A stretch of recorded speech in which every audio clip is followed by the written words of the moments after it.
Hello students, my name is Pankaj Pathania और बच्चों एक बार फिर से स्वागत है मेरे यूट्यूब चैनल में।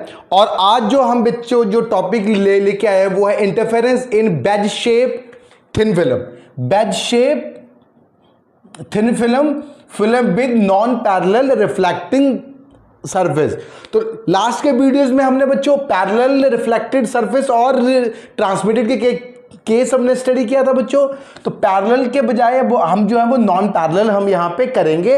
और हमने लास्ट वीडियोस में पैरेलल थिन फिल्म के रिफ्लेक्टेड केस और ट्रांसमिटेड केस डिस्कस किया था और इंटरफेरेंस पैटर्न हमने बच्चों ने स्टडी किया था और ब्राइट और डार्क फ्रिंज की कंडीशन हमने कैलकुलेट की थी। और हमने ये देखा था कि ये कंक्लूड किया था कि रिफ्लेक्टिंग इस तरफ यदि टेलीस्कोप होगा और यदि ट्रांसमिटेड इस तरफ टेलीस्कोप होगा या स्पेक्ट्रोमीटर होगा तो ब्राइट और डार्क फ्रिंज की कंडीशन जो होगी वो कॉम्प्लीमेंट्री होगी। मतलब जो यहां पे ब्राइट की कंडीशन होगी वो इस वाले टेलीस्कोप या स्पेक्ट्रोमीटर में डार्क की कंडीशन होगी, वाइस वर्सा। तो ये बहुत इंपॉर्टेंट है क्योंकि ये थिन फिल्म जब हम बात करते हैं सोप बबल है वो कलरफुल क्यों दिखाई देता है, ऑयल जो है यदि वाटर में फ्लोट हो रहा है तो कलर क्यों दिखाई देता है सनलाइट में, because due to the interference pattern in thin film. और लास्ट में हमने पढ़ा था कि थिन फिल्म बहुत इंपॉर्टेंट है।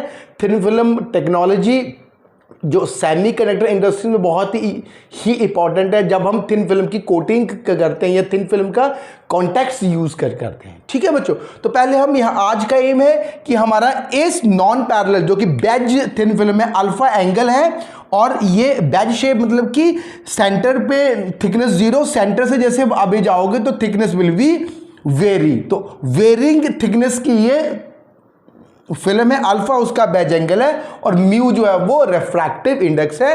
तो यहां से हम देखिए बच्चों, पहले सोर्स एस से ए से लाइट इंसिडेंट हुई बी इंटरफेस पे और रिफ्लेक्ट होगी R1। तो ये होगी फर्स्ट रे होगी R1, that is for the B R1 जो है वो R1 एक बच्चों यहां पे रे हो गई। सेकंड, अब बी से ये पार्शियली क्या होगी, रिफ्लेक्ट होगी तो पार्शियली रिफ्रैक्ट होगी। ये एंगल ऑफ इंसिडेंट आई है तो ये वाला यदि परपेंडिकुलर है तो ये भी एंगल ये होगा एंगल ऑफ रिफ्रैक्शन R। अब ये यदि R होगा बच्चों तो जब ये C पे इंसिडेंट करेगी तो it is come back again by division of amplitude method से हमने एक सोर्स से दो सोर्स बना दी R1 और R2 इस फिल्म से। तो पार्शियली रिफ्रैक्ट होगी D पे इंटरफेस होगी और D से फिर रिफ्रैक्ट होगी ये R2 हमारे पास रे जो बन जाएगी। तो R2B that is a DR2 जो है दैट इज R2। अब R1 और R2 के बीच में हमने पाथ डिफरेंस जो वो कैलकुलेट करना है। तो थोड़ा सा हमें ज्योमेट्रिकल हमें इसको ट्रीटमेंट करनी है। तो इस वाले ये जो है ना BC, इस BC को हम आगे एक्सटेंड कर देंगे P पॉइंट तक और ये जो नॉर्मल है, ठीक है, इस नॉर्मल को भी हम यहां पे एक्सटेंड कर देंगे। ठीक है बच्चों, तो ये परपेंडिकुलर है और C पे भी ये परपेंडिकुलर L। तो आप मुझे बताइए कि B ये एंगल कितना होगा, ये दोनों परपेंडिकुलर है बच्चों। एक जो है वो अपर सरफेस का जो परपेंडिकुलर है और एक जो है वो लोअर सरफेस का परपेंडिकुलर है। तो अपर सरफेस का और लोअर सरफेस का ये हो गया हमारे पास BL और ये L हो गया और ये C and this is B। तो ये एंगल भी अल्फा होगा बच्चों। ये वाला नॉर्मल है, ऊपर वाला इंटरफेस G1H2 का सॉरी ये वाला होगा नॉर्मल और GH2 का ये वाला नॉर्मल। इन दोनों के बीच का एंगल भी अल्फा ही होगा यदि इन दोनों बैज एंगल। तो ये अल्फा यहां पे हमारे पास अल्फा हो गया। ठीक है, तो हमने इसको एक्सटेंड किया। अब हमारा काम है पाथ डिफरेंस कैलकुलेट करना। पाथ डिफरेंस बिटवीन R1 और R2 तो कितना है जरा देखिए, दैट इज द यहां से BC एंड CD मतलब कि F और D के बाद दोनों रे R1 और R2 जो वो इक्वल पाथ ट्रेवल कर रही है D और F के बाद। ठीक है बच्चों, तो टोटल पाथ डिफरेंस कितना हुआ, BC प्लस CD जो एक्स्ट्रा पाथ डिफरेंस किया रे 2 ने माइनस BF इन एयर, ये हो गया in film and BF in air. तो इसको हम ऐसे लिख लें, path difference is mu B C plus C D minus B F in air. तो डेल्टा हमारे पास म्यू बच्चों, अब इसको हम लिख ले बी। अब हमने क्या किया, दो परपेंडिकुलर ड्रॉ किए, एक है D F perpendicular to R1 B R1 और एक जो है वो DE यहां पे है। ये DE जो है वो हमने परपेंडिकुलर ड्रॉ कर लिया BC के ऊपर। अंडरस्टैंड, इसको हम समझेंगे क्यों हमने ये किया, ठीक है, सिंपलीफाई करके। अब BC को हम लिख सकते हैं BE plus EC plus CD minus BF। Understand. अब हम हमारे पास ट्राइंगल हो गए बच्चों, that is a triangle 1, this is a triangle 2 और ये ट्राइंगल 3 हो गई। अंडरस्टैंड। अब हम क्या करेंगे, इस ट्राइंगल 1 और 2 से BF को हम कैलकुलेट कर लेंगे स्नेल्स लॉ के अकॉर्डिंग। BE में हम BE के फॉर्म में कन्वर्ट कर लेंगे।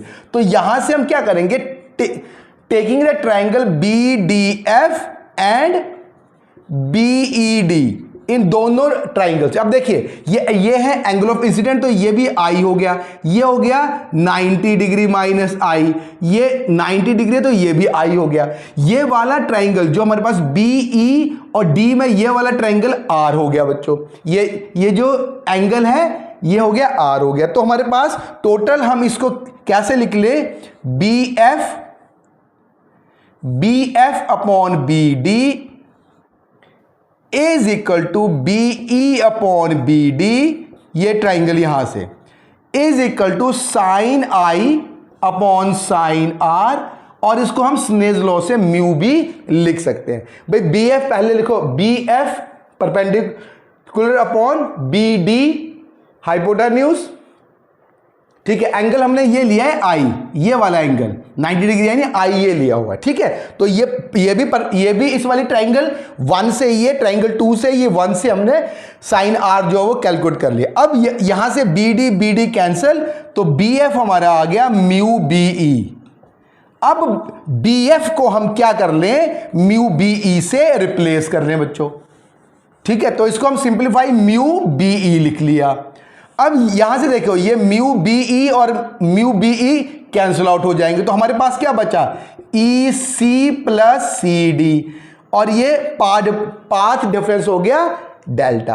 अब EC प्लस CD को क्या करें बच्चों, EC प्लस CD को, अब ये CD जो है बच्चों, ये CD is equal to the EP, तो यहां से CD जो है डेट इज EP है, तो हम इसको लिख सकते हैं डेल्टा इज म्यू, EC को हमने लिख लिया EP प्लस, सॉरी इसको हमने म्यू नहीं, EC को नहीं, CD is equal to CP। ये जो ट्राइंगल A है और ट्राइंगल B जो है वो इक्वल ट्राइंगल, तो CD इसकी थिकनेस T है, इसकी भी T है, तो जब ट्राइंगल तो CP हम लिख लेंगे, तो इसको हम CP लिख लेंगे, तो ये आएगा म्यू EP। अब हमारा काम है, ये मी EP आ गया बच्चों, तो delta is equal to EP। अब हमारे पास ये ट्राइंगल, कौन से वाली ट्राइंगल हम ले, अब हम यहां से EP कैलकुलेट करने के लिए हम एक ट्राइंगल करेंगे DEP, ट्राइंगल DEP। अब ट्राइंगल DEP में अब हमें पास एंगल हमने कैलकुलेट करना है, कौन से वाला, C पे। अब यहां से देखिए, ये जो एंगल है ये हो गया BC, ये एंगल हो गया BC बच्चों, ठीक है। तो ये और ये हो गया परपेंडिकुलर, ये हो गया अल्फा। अब ये एंगल हमें कैलकुलेट करना है, ठीक है। ये हो गया हमारे पास CD, ठीक है। अब इसको हमने एक्सटेंड किया था बच्चों, तो ये हमारे पास एंगल P आ गया था, और ये हमारे पास है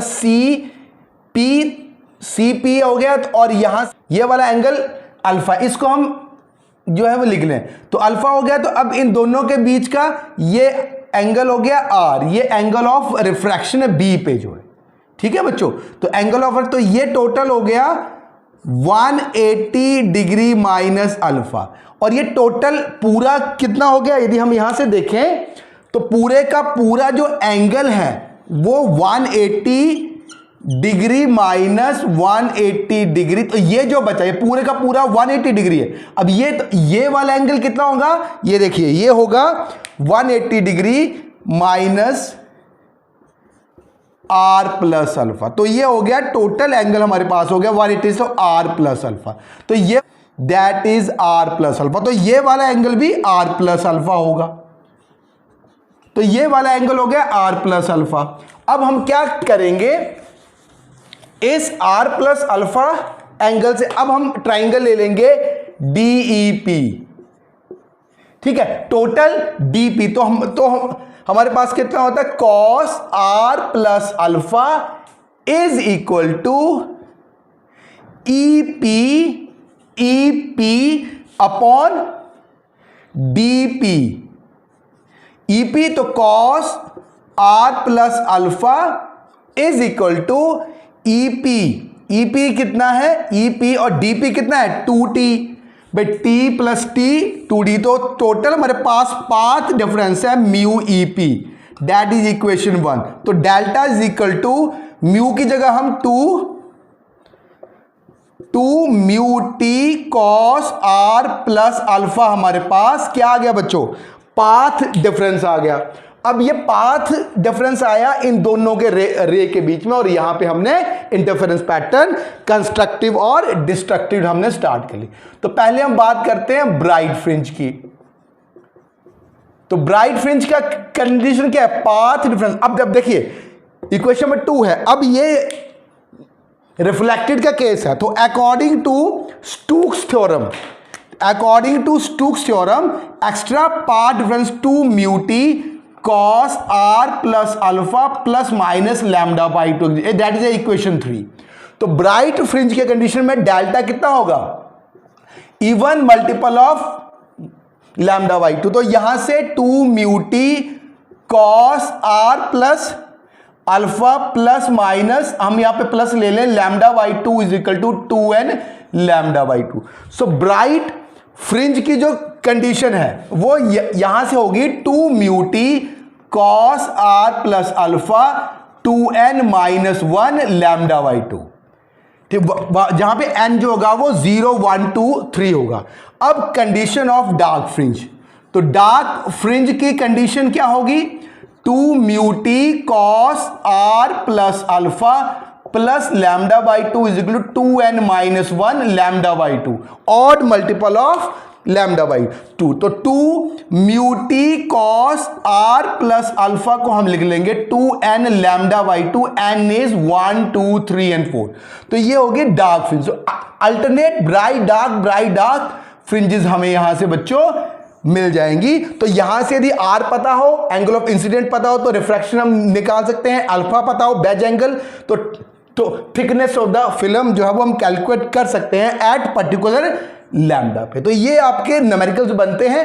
अब हम नेक्स्ट वीडियोस में हम फ्रिंज विड्थ पढ़ेंगे, तो फ्रिंज विड्थ के ऊपर भी न्यूमेरिकल्स आते हैं, बहुत ही इंपॉर्टेंट है। तो मैं होप करता हूं कि आपको ये समझ आया होगा, ये बहुत ही इंपॉर्टेंट है। नेक्स्ट में हम फ्रिंज विड्थ ऑफ और नेचर ऑफ द पैटर्न हम पढ़ेंगे। तो यहां पे थिकनेस 0 है, तो ब्राइट तो डार्क की कंडीशन सेटिस्फाई होगी, t इज इक्वल टू 0 पे। तो इस तरह से हम ब्राइट डार्क फ्रिंज जो है वो कैलकुलेट कर लेंगे, और थिकनेस और बैज एंगल ये सब चीजें हम कैलकुलेट कर लेंगे। और जो भी इंटरफेरेंस की जो थिन फिल्म बैज जो कि नॉन पैरेलल फिल्म है, उनकी हम बहुत सारी कैरेक्टरिस्टिक्स कैलकुलेट कर सकते हैं, जैसे कि थिकनेस क्या है, अननोन मटेरियल का रिफ्रैक्टिव इंडेक्स क्या है, ये सारी चीजें हम कैलकुलेट कर सकते हैं। और ये न्यूमेरिकल्स बहुत ही इंपॉर्टेंट है। होप है कि आपको ये समझ आया होगा बच्चों। Thank you very much.